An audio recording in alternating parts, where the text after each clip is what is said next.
Sorry, the director just told me to stretch. I think he meant literally. Oh, God, it feels good. Oh. Good Friday morning. I'm Matt Carothers, and welcome to another installment of everyone's favorite 30-minute horse racing program. That's right. It is time to kick off your weekend with Blinkers Off. And it is Fantastic Friday here at TVG. Of course, with Blinkers Off and Photo Friday on 58 Flat, that's kind of a given, isn't it? It is Super Saturday at Belmont Park. We're going to be all over all the grade ones, grade one after grade one after grade one at Belmont Park in Elmont, New York on Saturday. And how lucky am I? I get two guests over the next 30 minutes. We're going to talk to, at the end of the show, Jamie Lynch, whom is the flat racing editor. We're going to talk about Arc Day at Longchamp in France on Sunday, and also Golden Cove running on the undercard on Arc Day in the Prix de la Forêt, looking to win her 15th Group 1. But to help me for the first 15 or 20 minutes of the show, I am very pleased right now to introduce somewhere. I know it's palatial. I'm not sure if he's in Long Island. I'm not sure if he's actually in the city. But I had this written down for his intro. He's one of the most engaging, charismatic, polarizing, and influential owners in all of racing. He's Mike Repole. It could be a real Super Saturday for Mike Repole tomorrow at Belmont Park. Mike, are you there? Hey, Matt, how are you? I'm doing well. You've accomplished a lot in this game in a short period of time, but I'm guessing being sort of the co-host of this program is sort of a dream come true for you, isn't it? This has been my biggest goal in racing all my life. It's kind of what I dreamed about. Tomorrow is such an incredibly big, important day for you. So you know me, I'm a little bit of an oddball, so I'm going to ask you some oddball-type questions I don't think you'll get anywhere else. Do you think you'll be able to sleep tonight with the excitement of tomorrow?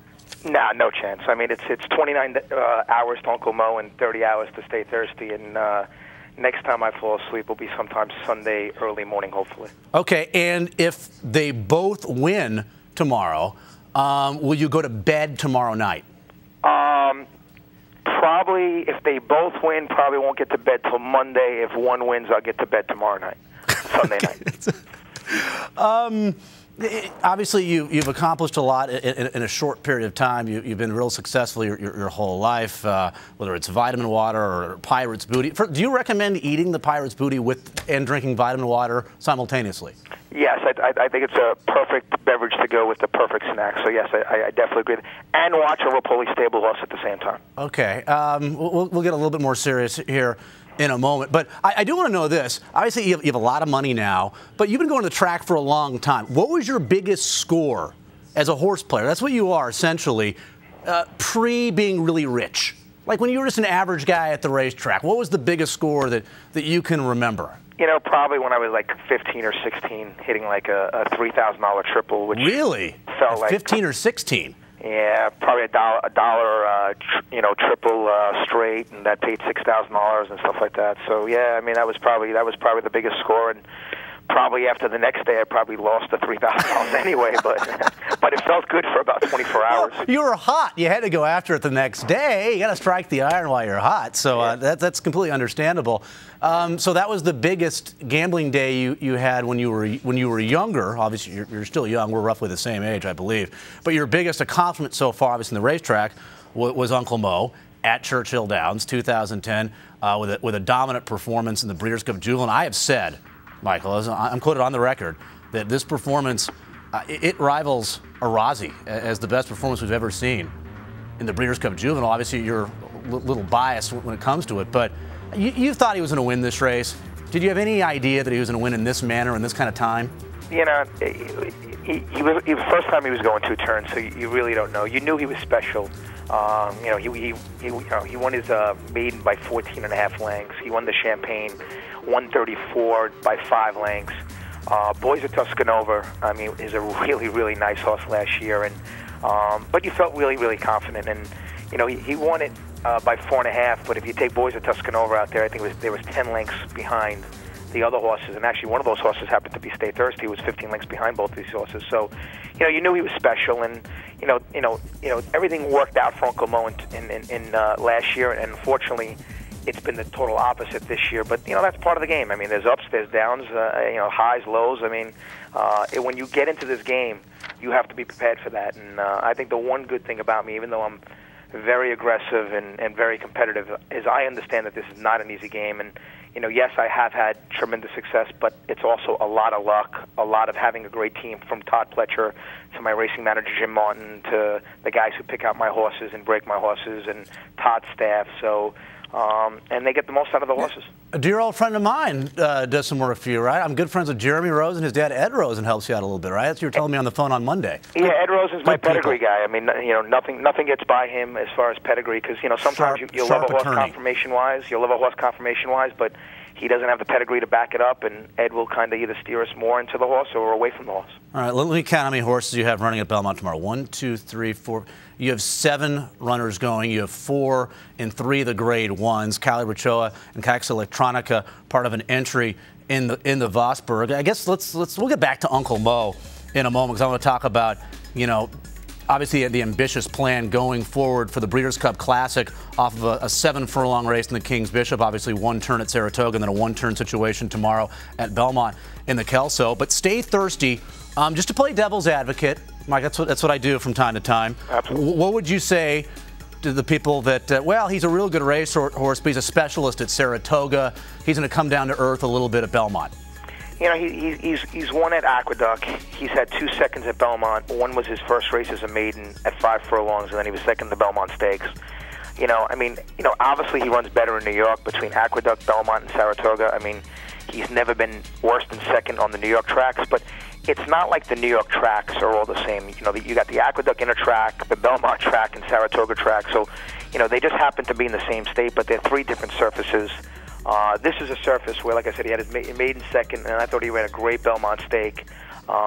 He saved ground on the rail, but, I think if he was outside a ruler on ice, he probably would have won that race. So, if he only did it at one track, I would agree. But since he's won the Gotham at Aqueduct, and he was second in the Belmont at Belmont, and then he's won at Saratoga, I really don't buy into that. You can relate to this, Michael. I read some of your bio information. You used to play basketball, but you're getting a little older. We're the same age right now. I know you're a big tennis player now. I'm putting on my reading glasses right now so I can look at Stay Thirsty a little bit closer.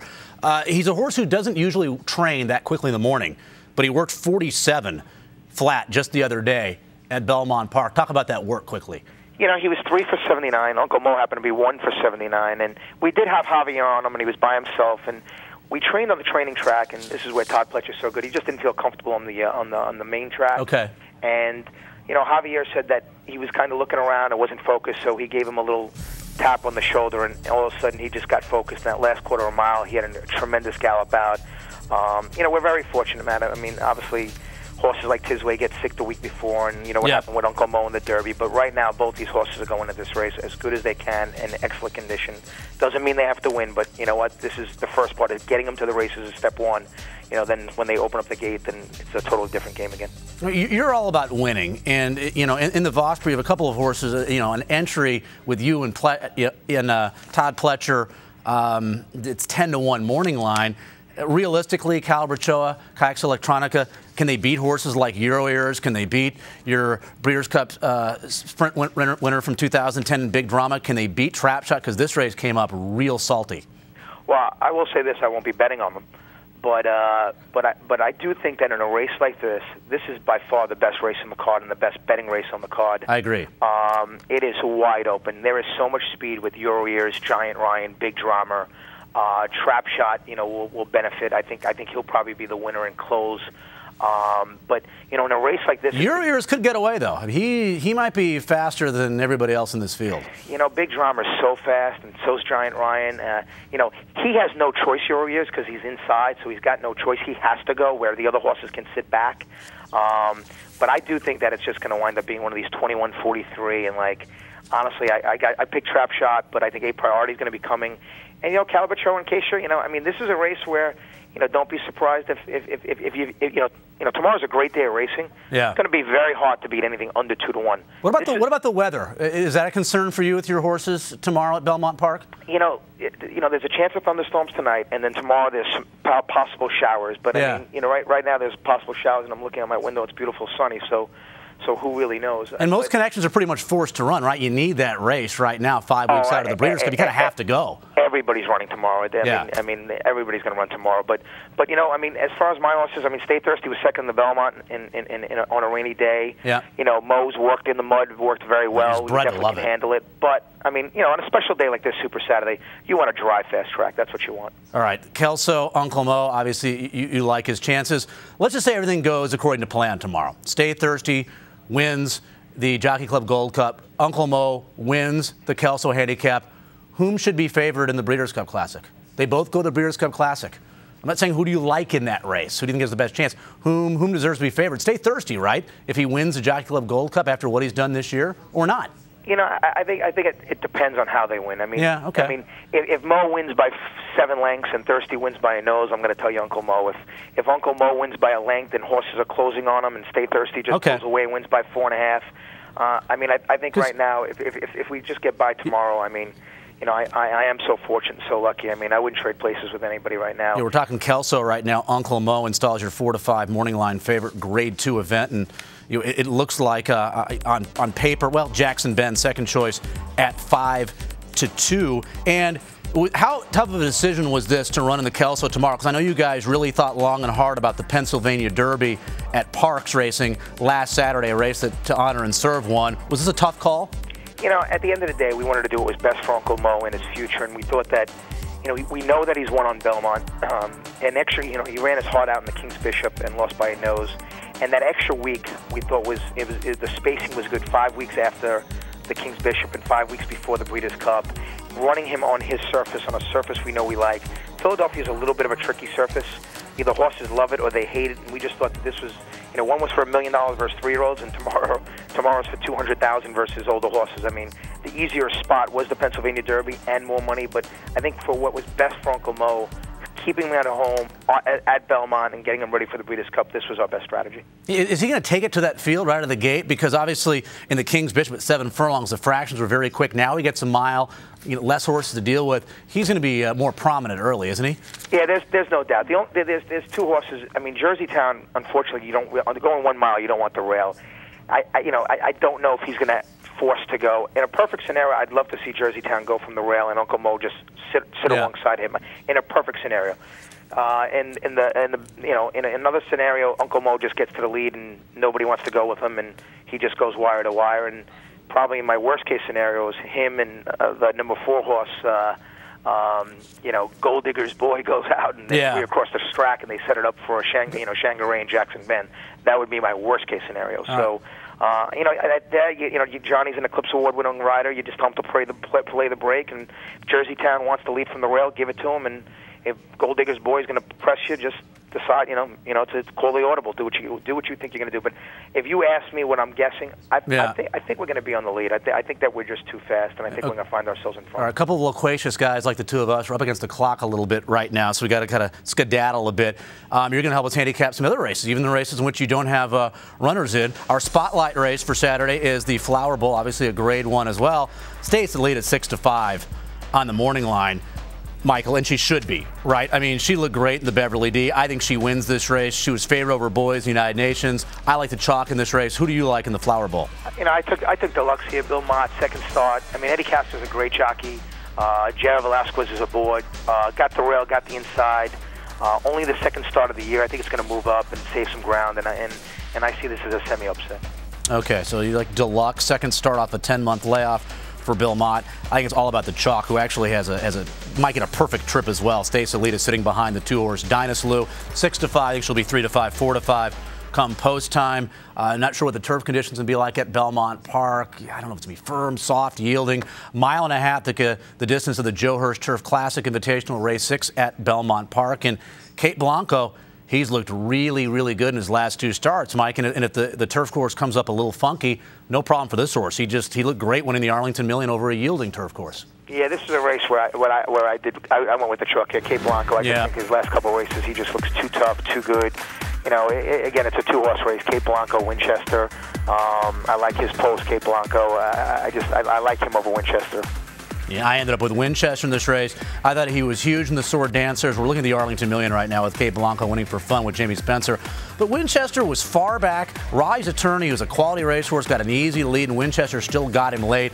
Likes the Belmont turf course, likes the 1.5 miles. I'll go with the mild upset with Winchester, who's your 2-to-1 second choice morning line. Another grade one. There's a litany of them at Belmont on Saturday. There's 6 to be precise. 9 furlongs the distance in the grade 1 Beldame, $350,000. And it does look like a match race, doesn't it, between the 2 Royal Delta and the 5 Havre de Grace. So I'm guessing you have immense respect for her. Oh, she's unbelievable. I mean, her and Blind Luck, obviously two of the best horses in the country. They take turns beating each other, and Havre de Grace beat flat out and ruled last race. But in this race, I actually took a long shot, not a long shot, but a second favorite, Royal Delta. Okay. I like that she's got 2 weeks extra rest on her. She didn't run against Boy. She kind of had an easy 5-length win last time, and I think Havre de Grace coming back in 4 weeks and. They're probably going to want to get them a little bit more focused for the Breeders' Cup. And I think Royal Delta, at this time of year, 3-year-olds, 4-year-olds, they're the same age at this time of year at the end of the year. It's a 2-horse race. I could have ended up with Royal Delta. I think Havre de Grace is a little bit too much right now. I'll go with the 1-to-5 favorite, probably in the grade 1 Beldame. Here are our selections. Here are your selections. Okay, you like Stay Thirsty. You're going with Trap Shot in the Vosburgh to sit off the pace a little bit and score over a racetrack in which he loves, right? 3 for 3 at Belmont. Yep. Uncle Mo, DELUXE. It does look like, all the stars are at Belmont. It's going to be a great day, but it does look a little bit chalky, doesn't it? Very on chalky. Paper. Very chalky. They're great races, but it really are. Almost every race is like a 2-horse race. Yeah, I think so. I'm going to reach and. I'm going to go with the price horse in the Vosburgh because you mentioned that's the best betting race. And I'm friends with Peter Walder, and I sent him a text yesterday, the trainer of Force Freeze. And I said, Peter, on the record or off the record, do you like your horse's chance? He said, he's like, on the record, you can talk about it. I love the way this horse is training. I don't train my horses quickly. He worked the other day 59, galloped out in 112. So this horse, a daylight winner, crushing Jerseytown, a former grade 1 winner in the Teddy Dronin, 7-3 at Monmouth Park. So that's going to be my price horse. I'm going against you. I'm going to go with AU Minor. I know he might be a 1.5 mile horse, Mike, but he ran well in the Hawthorne Gold Cup, and I think the pace might be perfect for him. Yeah, the way I see it, Matt, is that Rodman's going to go out with Bird Run, and they're not going to have extremely fast pace. I think Thirsty's going to sit third, and I think he's got a post and pace scenario. I don't think they're going to go as fast as you think they're going to go. Okay. They're just going to crawl up front. I picked Uncle Mo, though. Saturday play of the day, and then I'll let you go. I actually had 2 because I have a horse in the second race called Never on Time, who will be first-time turf. Okay. Had a race on the dirt, trained great on the turf. But if it comes off, I also have a horse in the second race called How Do You Win, who's burnt money. He's been odds on back-to-back races, and he's been training great in the morning. And I think that extra furlong is going to get him to an easy lead, and he might get brave on the lead. So I kind of like both my horses. Yeah, mine doesn't exist if they're off the turf, but I'm hoping they're on the grass tomorrow at Belmont. If they are, I like the one assured victory in race number 4. Horses that had a terrible start at Monmouth Park in his last race. I kind of like the cutback to a mile, facing better horses at Monmouth and Parks Racing. 12-to-1 morning line. I will go with assured victory as my play of the day in race number 4. Mike, thanks so much for coming on today. I really appreciate it. I know you're real busy. You got a lot on your mind, and I know you're entertaining about 50 people tomorrow at Belmont Park. So best of luck, and you're welcome anytime. All right, thanks, Matt. Hopefully we'll see each other at the Breeders' Cup, all right? Okay, I want to be part of that entourage that Saturday night. Yeah, we're going to have a lot of fun. All right, take care. Bye. Mike Repole, one of the biggest owners we have in racing, most notably owners of Stay Thirsty and Uncle Mo. Got to take a break right now. Winding down here on Blinkers Off. When we come back, we'll be talking to Jamie Lynch. We'll be talking about the Arc and the unbelievable weekend taking place at Longchamp.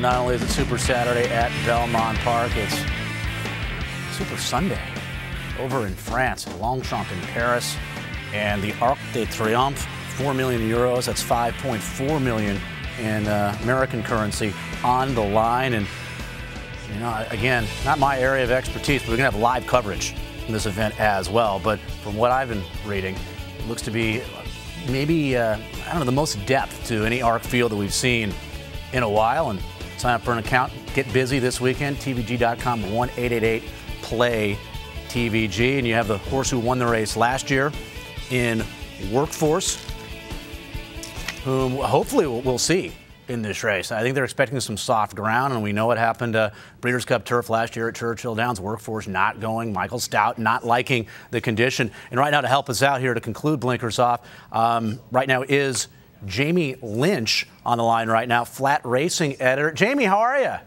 I'm good, thanks. Good afternoon from England. Yeah, good afternoon. I just got done reading your article that you wrote that I think you can it's on our community website as well here at TVG. And first of all, this field, is that the case that there's a lot of depth and a lot of different directions you can go in this race from a gambling standpoint? Absolutely. We're more or less, we're talking around about 4 or 5 to 1 the field. We've got 16 runners. 12 of them have won a Grade 1. It's a really deep field, more so than most arcs. In most years, there's one key horse to concentrate on, but this year, there's several to have a look at. And many of them are fillies, right? Galikova, who's the half to Goldikova. You're talking about Serafina, Snow Fairy. It wouldn't be shocking if a filly won this race. Obviously, Zarkava won the race a couple of years ago. Zarkava won the race, and there are several interesting fillies. Chief amongst them is Serafina. She is the one who was third in the Arc last year, behind Workforce, behind Nakayama Festa, but she had a real bad trip that day. Everything that could go wrong did go wrong, and they've worked backwards from this point, and really is all systems go for the Arc. She comes here this year in even better form.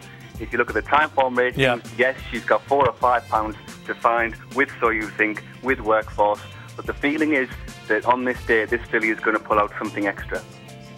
But So You Think is the horse to beat in this race. We saw he sports the highest Timeform rating. He's going to be the favorite in this race. And from reading your article, it sounds like you think that he is clearly the horse to beat in this race. I do think so. I do think that if So You Think brings his A game to the table, and there's every reason to believe he will do so, because this horse has been right around the world already. He's always run to the big figure, and if he runs to the big figure that he's got with Timeform, then put simply, he really should win the Arc. Now, as I highlighted in my piece, the draw isn't ideal, but the trip will be. The trip will be. Him and Serafina have both got poor draws, but I think that both are the best horses in this field. You've got to concentrate on them, and I think that So You Think really is the landmark horse here. And he's beaten Workforce this year, right? And Workforce won this race last year in 2000. Is Workforce going to run? Are they going to run him? Are they going to scratch? What are they going to do? They are concerned. You will know from last year's Breeders' Cup when Workforce was going to come over. They were worried about the fast ground that pulled them out. Now we've had an unusually warm spell over here in Europe. The ground is drying out all the time, so Michael Stout is worried about even running the horse. And to be honest, there is a question mark about this horse's well-being as well. We haven't seen him since he ran in the King George over here. He ran second there. And to be frank, he threw the race away. He hung all over the track. It's something he hadn't done before. It's a little bit of a worry with him, especially going on the fast ground, whereas both So You Think and Serafina, no doubt about them on the prevailing fast ground. All right, Jamie, before we get to Goldikova real quickly, give me a long shot that might make some noise in this. I know you like So You Think to win. You think Serafina's sitting on a big performance that's not quite good enough to beat So You Think. Who's a horse going to be a big price that might, finish in the money? I think that the one at a big price to look at, the one at double-figure odds, you're looking at Meandra. It's Andre Fabre's horse. It's his only runner here. You don't need me to tell you winner. How good his record is in the Arc, and the fact that he brings his 3-year-old here, coming here on the up, and he, crucially, does really relish fast ground. So Meandra, the 3-year-old grey, keep an eye on him. You know, it's a good day when Goldikova is part of the undercard. In the Prix de la Forêt, she's looking to win her 15th Group 1. Are we starting to see some chinks in the armor here at all with Goldikova? Exactly. I'm afraid so. It has to be said that the cracks are starting to appear in Goldikova. You'd imagine so. She's 6-year-old now. She's more or less conquered the well several times over. It was a real brave decision to keep her going as a 6-year-old, but the fact is she's been beaten twice already this year. Once at Royal Ascot, last time out at Deauville. She is vulnerable these days. Her main aim is another Breeders' Cup, going for a record 4th Breeders' Cup. She will be over for that. They may leave something to work on with her, so I wouldn't be surprised that Goldikova, although she'll be heavily favoured, she may well get beat in the Prix de la Forêt. How strong is this race? This is strong. We've got Dream Ahead. He's the other key horse. He is more or less the top sprinter in Britain. Now, the thing about him is he's going up to 7 furlongs. Goldikova is coming down from a mile. Will Dream Ahead stay? Well, if he does, he's certainly got the talent to beat Goldikova. Dream Ahead, the top sprinter in Britain, moving up in distance. Will he stay? The fast ground will help him stay. He is able to beat Goldikova on this day. Don't worry about that.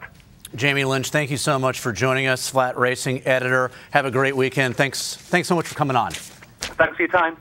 You're very welcome. Jamie Lynch phoning in from England. Very nice of him to be part of the show. And this show is over. There's 30 seconds left in program. Again, full coverage ARC Day here at the network. I believe Todd Schrupp told me about 30 minutes ago. It begins at 6:30 Pacific time, 9:30 Eastern time. Our coverage ARC Day from Paris. Next week, opening weekend at Keeneland. Always something in racing to look forward to. And opening day, the 7th of October. We're all over it here on Blinkers Off, 11:30 Eastern, 8:30 Pacific. I'd like to thank Jamie Lynch, Mike Repole from the special guests in the program this week. See you next time on Blinkers Off.